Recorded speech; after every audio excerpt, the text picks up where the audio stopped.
Morning students. In previous lecture,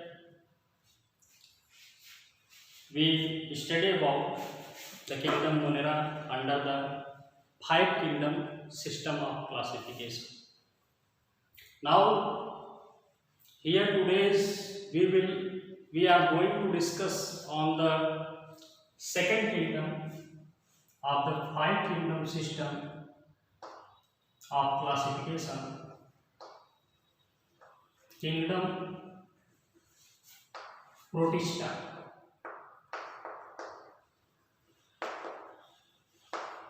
Kingdom Protista. This kingdom has very diverse and different kind of characteristics because the organisms are included in this kingdom possess the characteristics of both, it means animals and plants. The member organisms are appearing like the plants as well as animals because they possess the both type of mode of nutrition, autotrophic as well as heterotrophic. Most of the organisms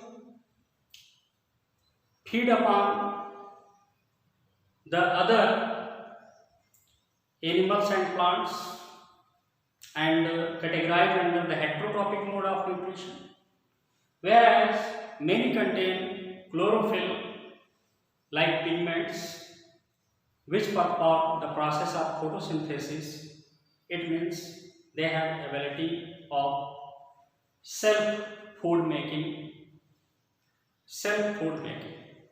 and are categorized under the autotrophic mode of nutrition. But also some organism member possess the characteristics of parasites. Thus, there is a very close relation of this kingdom Protista to the plants, animals as well as fungi. Under this basis, the Protista members can be classified under three categories.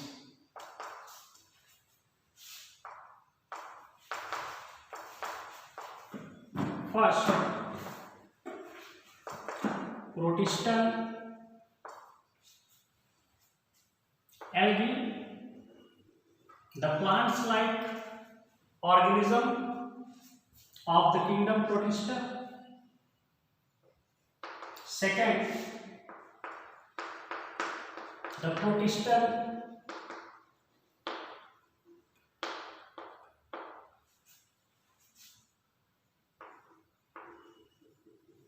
slime molds, the fungi like organism, and the third is Protistan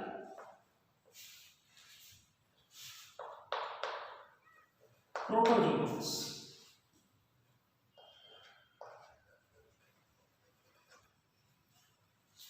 Protistan protozoans, the animals like protists.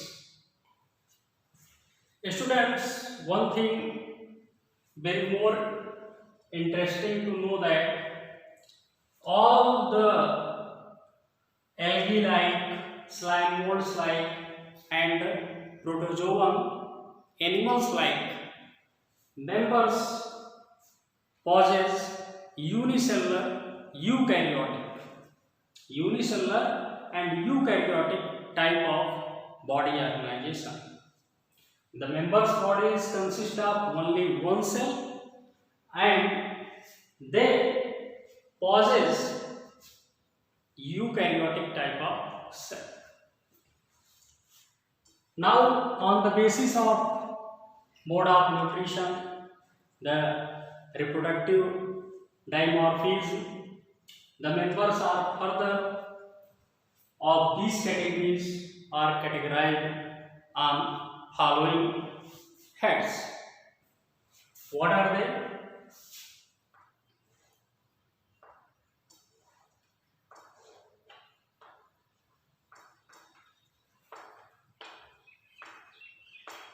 Chrysophytes.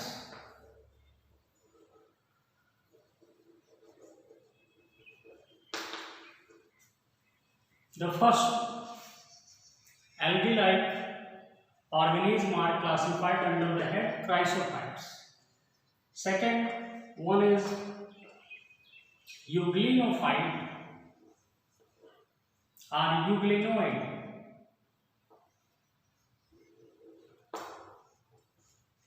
And the third is zooflagellates.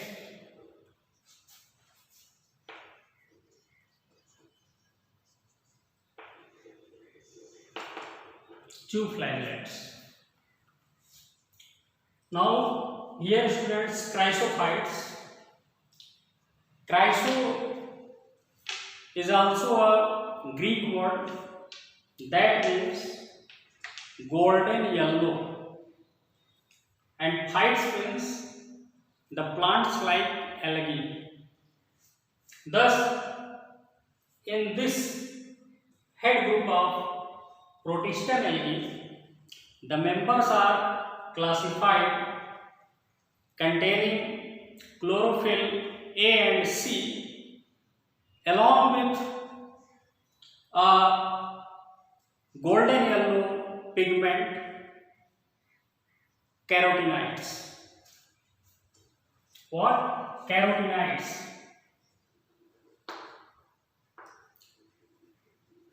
Carotenoids of golden yellow color.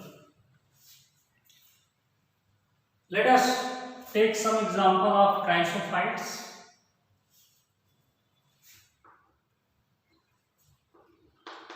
The best example of chrysophyte is diatoms, Gymnodium,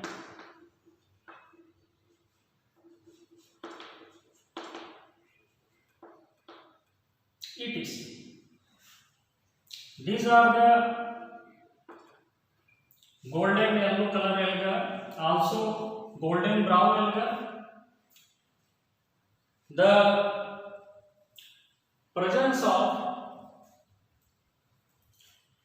R-phycocyanin and R-phycoerythrin in such type of algae, the water of the sea appears red in color, and you will call them red alga that contain R-phycocyanin and R-phycoerythrin pigments. The red sea appears red due to presence of red alga. The water of the red sea is not red. That is the reflection of light due to presence of red alga at the bottom of red sea. Now students, the another head group of Protistan algae is euglenoid. It can be very easily explained. The only member of this head group is euglena. Students, in previous classes you were studied that euglena is regarded as the connecting link between the plant and animal kingdom. Let us see that how it is regarded as the connecting link between plant and animal kingdom. Euglena contain cylindrical chloroplast. It means cylindrical shaped chloroplast that contain chlorophyll. This provides them ability to synthesize their own food by the process of photosynthesis. In spite the presence of chlorophyll, Euglena contain cytopharynx. It means the mouth of nature, through which it performs the process of heterotrophic mode of nutrition. It feed upon the sperm zooplankton, which are more and more times smaller than this microscopic organism. Euglena are easily found in freshwater bodies like ponds, lakes, etc., as well as some moist places. Thus, students, due to autotrophic as well as heterotrophic mode of nutrition and presence of chlorophyll, it has the peculiar characteristics similar to the kingdom Plantae, and to represent the heterotrophic mode of nutrition, it represents the similar characteristics to the kingdom Animalia. Thus, this spindle-shaped flagellated organism is regarded as the connecting link between the kingdom Plantae and kingdom Animalia. The euglenoid or euglena is also studied under the phylum Protozoa of the kingdom Animalia. Here, the example of euglenoid is euglena. Now, students, zooflagellates are flagellated algae. What are zooflagellates or flagellated algae?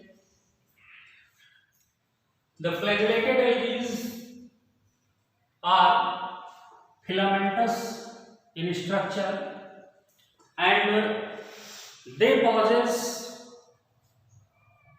a single or a pair of flagella in the opposite side of their body that helps in the process of movement and locomotion.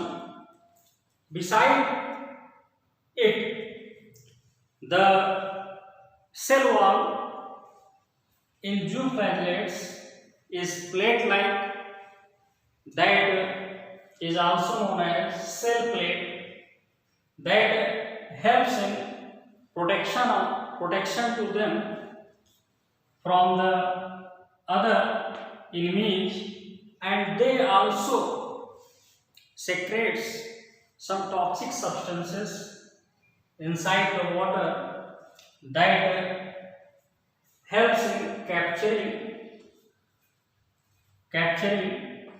to their food or prey. Let us take an example of a zooflagellate, then Trypanosoma.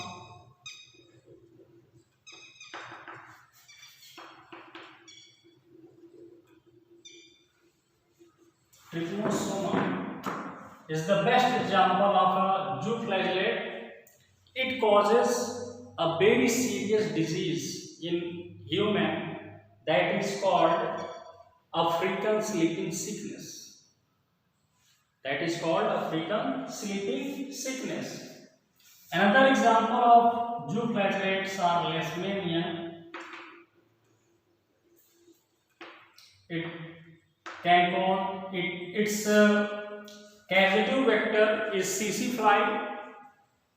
In human, it causes the liver infection diseases, or that will also leads to the liver rot disease, and if this disease will be chronic, the patient's death is sure and certain.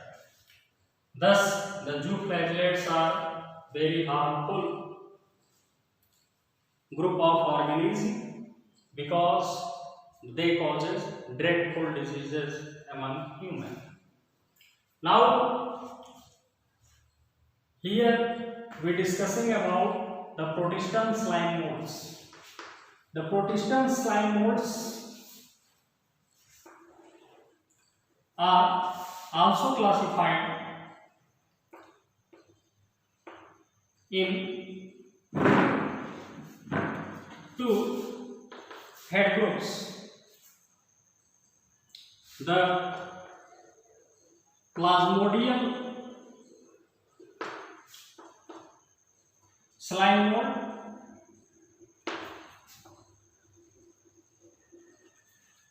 and the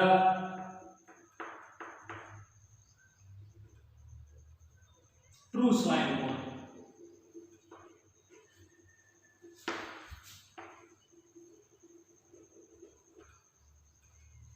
Now let us talking about the plasmodial slime mold. The plasmodial slime mold, the true slime molds are also known as protista slime mold, just after the protista, and also regarded as true slime mold. The plasmodial slime molds and the true slime molds are distinct on the basis of the presence of haploid and diploid gametes. They represent ectotropic mode of nutrition, or you can say that parasitic mode of nutrition. They feed upon the various types of hosts and they show the sexual mode of reproduction.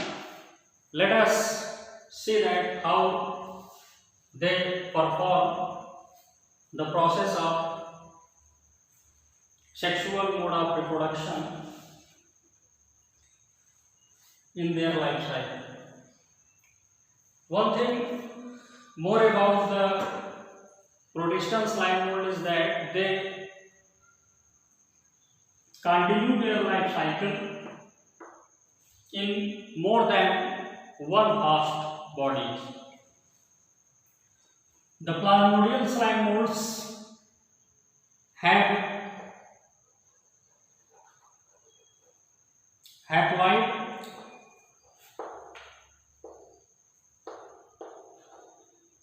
gamete. Haploid, it means young. The number of chromosome in gamete cell is half, it means reduced to half, and so that they easily take part in the process of asexual mode of reproduction without the fusion of gamete. The true slime molds are also known to be cellular slime mold because they have diploid. Diploid, it means two young gamete cells.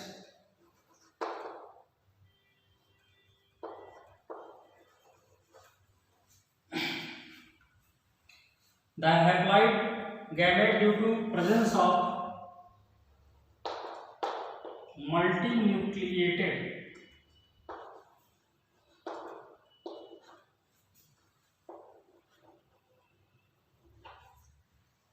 spores, and the diploid gamete cells, due to presence of multicellular structure.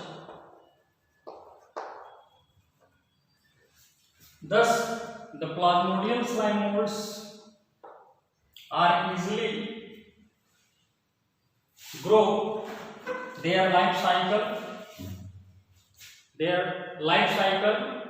without performing any sexual mode of reproduction or process of meiosis, but the cellular slide modes goes on the process of meiosis, in which the diploid number of gamete cells reduced to become half, so that the process of fusion of gamete take place to form zygote, and from zygote a sporogyte can be evolved from this fusion of a diploid zygote. Thus, it complete its life cycle in two phases. Thus, it complete its life cycle in two phases. Thanks students for joining today's lecture.